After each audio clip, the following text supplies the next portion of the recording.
Já aconteceu de você orar, orar e Deus parecer em silêncio? E Pedro jurou que nunca negaria Jesus.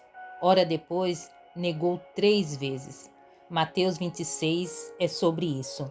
Então Jesus lhes disse: Ainda esta noite todos vocês me abandonarão, pois está escrito: Ferirei o pastor, e as ovelhas do rebanho serão dispersas.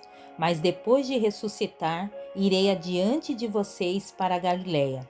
Pedro respondeu: Ainda que todos te abandonem, eu nunca te abandonarei. Respondeu Jesus: Asseguro que ainda esta noite, antes que o galo cante, 3 vezes você me negará. Mas Pedro declarou: Mesmo que seja preciso que eu morra contigo, nunca te negarei. E todos os outros discípulos disseram o mesmo. Então Jesus foi com seus discípulos para um lugar chamado Getsêmani e lhes disse: Sentem-se aqui enquanto vou ali orar. Levando consigo Pedro e os 2 filhos de Zebedeu, começou a entristecer-se e a angustiar-se.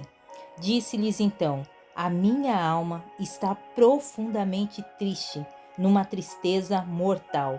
Fiquem aqui e vigiem comigo. Indo um pouco mais adiante, prostrou-se com o rosto em terra e orou: Meu pai, se for possível, afasta de mim este cálice.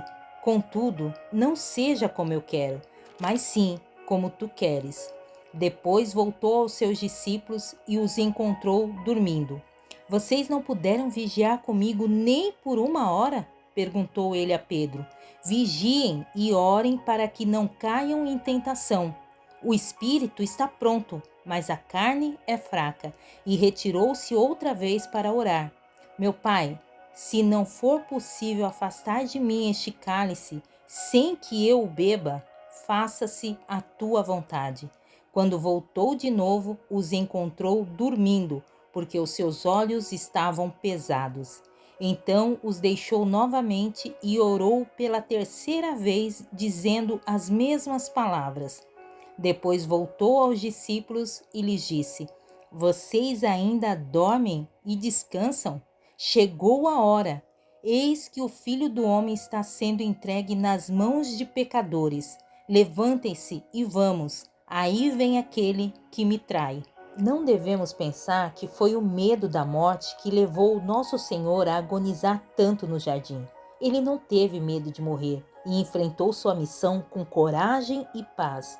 Ele estava para beber o cálice que seu pai lhe havia preparado, e isso significava levar sobre o seu corpo os pecados do mundo, ou seja, os nossos pecados. Muitas pessoas fiéis foram presas, espancadas e mortas por causa de sua fé, mas somente Jesus passou pela experiência de se tornar pecado e maldição por causa da humanidade. Esse foi o cálice que Jesus voluntariamente bebeu por nós. O Salvador não estava lutando contra a vontade de Deus ou resistindo à vontade do Pai. Ele estava se entregando à vontade do Senhor. Como homem perfeito, Jesus sentiu o terrível fardo do pecado e sua santa alma foi repelida por ele. No entanto, como filho de Deus, ele sabia que esta era a sua missão no mundo.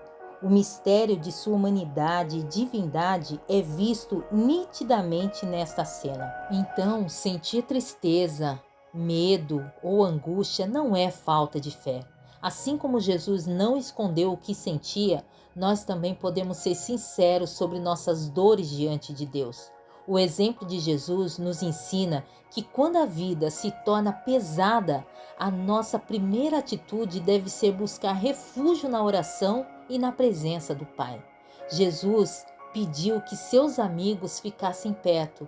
Isso nos ensina a não enfrentar nossos vales sombrios sozinhos, mas a compartilhar as nossas cargas e buscar apoio espiritual em nossa comunidade de fé. Amém?